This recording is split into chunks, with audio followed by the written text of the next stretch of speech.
અહીંયા તમને એક દાખલો આપ્યો છે કે એક માણસ 7 કલાકમાં 80 કિલોમીટરનું અંતર કાપે છે. અંશતઃ 8 કિલોમીટર પ્રતિ કલાકના દરે ચાલે છે અને અંશતઃ જે છે 16 કિલોમીટર પ્રતિ કલાકની ઝડપે સાયકલ ચલાવે છે. તો આપણે ચાલવાથી કેટલું અંતર કાપ્યું છે શોધવાનું છે. હવે અહીંયા જે છે આપણે કોઈ સૂત્રનો ઉપયોગ નથી કરતા, સિમ્પલ કોમન સેન્સનો ઉપયોગ કરીએ.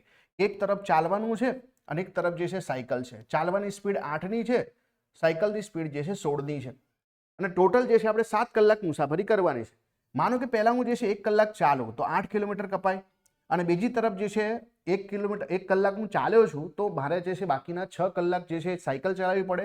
તો 16 ગુણ્યા 6 કરીએ તો આ જે છે 80 કિલોમીટરથી ટોટલ વધી જશે એટલે આપણો 1 કલાકનો જવાબ નહીં આવે. ચલો બીજા કલાકની વાત કરીએ તો જે છે 2 કલાકમાં 16 કિલોમીટર ચાલીશું તો પછી જે છે 5 કલાક બચશે, જેમાં આપણે 16 પંચો 80 એટલે કે 80 કિલોમીટર તો સાયકલ જ ચલાવીશું. ટોટલ જ 80 છે તો આ પણ નહીં આવે. ચલો ત્રીજો કલાક 3 કલાક જે છે આપણે ચાલીએ તો 16 અહીંયા જે છે 8 તરીના 24 થઈ જશે. તો બાકીના 4 કલાક આપણે જે છે ચાલવું પડશે એટલે સાયકલ ચલાવવી પડશે. તો 16 ચોક જે છે 64 થશે. 64 અને 24 80 કરતાં વધી જશે, 88 થઈ જશે તો આ પણ નહીં આવે. ચોથો કલાક એટલે કે 4 કલાક ચાલીએ છીએ તો 8 ચોક જે છે 32 થઈ જશે અને બાકીના 3 કલાક બચ્યા છે તો 16 તરી 48.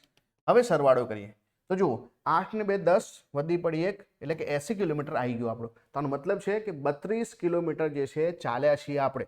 તમને એવું પૂછે કે સાયકલ કેટલી ચલાવી છે તો 48 કિલોમીટર સાયકલ ચલાવી છે. આ બંને જવાબ તમને આમાંથી મળી જાય. તો સિમ્પલ કોઈ પણ સૂત્ર વગર આવા કોમન સેન્સથી દાખલો કરી શકાય.